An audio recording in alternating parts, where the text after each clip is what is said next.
I believe Johnny Valentine was already mentioned. What did he always used to say? I Uh, can't, well, I can't make you believe that wrestling is real. You can finish it off. but I can damn sure make you believe in me, and he would.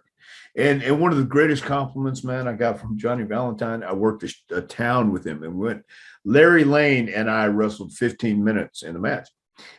He came back and said, "Good match, guys." And I thought, for Valentine, because I grew up watching this guy, and Larry hit me. I hit him back hard, but it was in safe places. And I thought, my God, this is one of the coolest things, because Johnny Valentine, there was always an element of doubt with him. He had these cold blue eyes that would stir a hole through anybody, and he was a dangerous guy. This is the part that a lot of guys are missing out on. They don't study the history of the business and study about the guys, what they were really like behind the scenes, out on the road, traveling in some way. Have you heard any Johnny Valentine stories, by the way? I've heard a few, yes. Okay, so have you heard the one about Buddy Rogers, or the Jay York and the asthma? No, Uh, absolutely not. I've never okay, heard that one.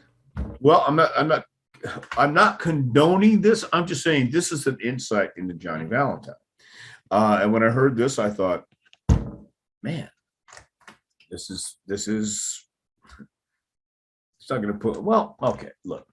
So here's the deal. The guys ribbed pretty heavy back then, but it was on the road again. It was different lifestyle, different world. The Wild Wild West, and these guys were pretty rugged. They're going from town to town. And when Undertaker said in his Joe Rogan promo about when he broke in, guys had guns in their bags and knives, stuff like that.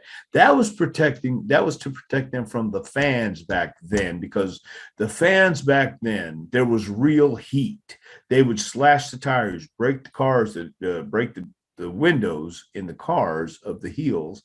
Um, do what they could do to destroy property. So these guys sometimes had to either, just with the threat of showing a gun, the fans would scatter. But a lot of these fans had guns too, in Texas, in Tennessee, in the South. These were some pretty tough people. And that's what Taker was talking about. That was the business when we broke in. And Valentine, getting back to that story, Jay York had a asthma inhaler. Really. Yes. Valentine took out the asthma inhaler and put lighter fluid in it. Jay comes back from a match, goes for his asthma inhaler, goes to take a whiff, take a hit, chokes, and Valentine thinks that's the funniest thing in the world.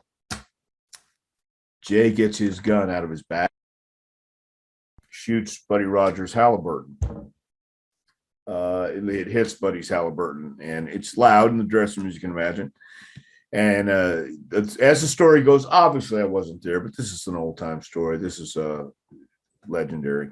But anyway, Jay said the next one's going right in you, and he was pissed. But Valentine was a dangerous guy. Valentine was that guy that the boys knew.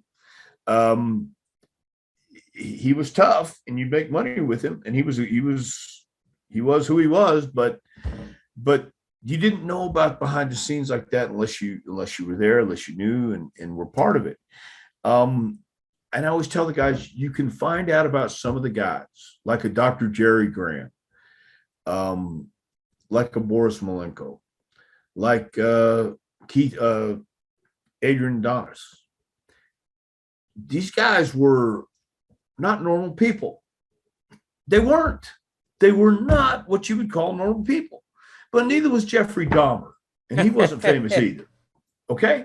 So my point is, you find out about these guys, and do you ingrain it? Do you bring it into you? Do you let it absorb in your body? Austin was watching Richard Kaczynski, a serial murderer. He was watching the documentary.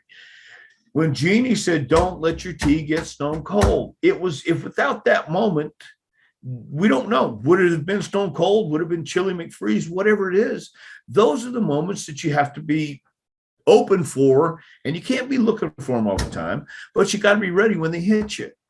And Steve was watching the movie, the documentary, and all of a sudden he's listening to what this guy did. How can I bring that into my character? How can I be a little more cold-blooded? How can I come across with this? God, I'm just not catching it. Steve, drink your tea before I get stone cold. God almighty. What'd you say? So I mean, and a lot of people don't get that. And you need someone to oftentimes come to you and say, why do you want to be the murderer Mac McMurray? Or why do you want to be the crippler Chris Kringle? I mean, does it work? Are you really a crippler? What makes you a crippler? Killer Kowalski became Killer Kowalski when he clumsily, accidentally came off the top rope with the knee drop on Yukon Eric, and his ear came off. And his ear's on the ring, laying there on the ring. And Walter's going, oh, my God, I'm so sorry. I'm so sorry. And Yukon Eric, I think it was. Actually, the story goes, again, I wasn't there, obviously. The story goes, don't worry, kid, we'll make a lot of money with this. That way, his ear is laying on the mat. People are aghast. People are freaking out. And they're in the ring. Walter's he's apologizing, and Eric is going, no, we're going to make some money off this kid. Don't worry. It's all good.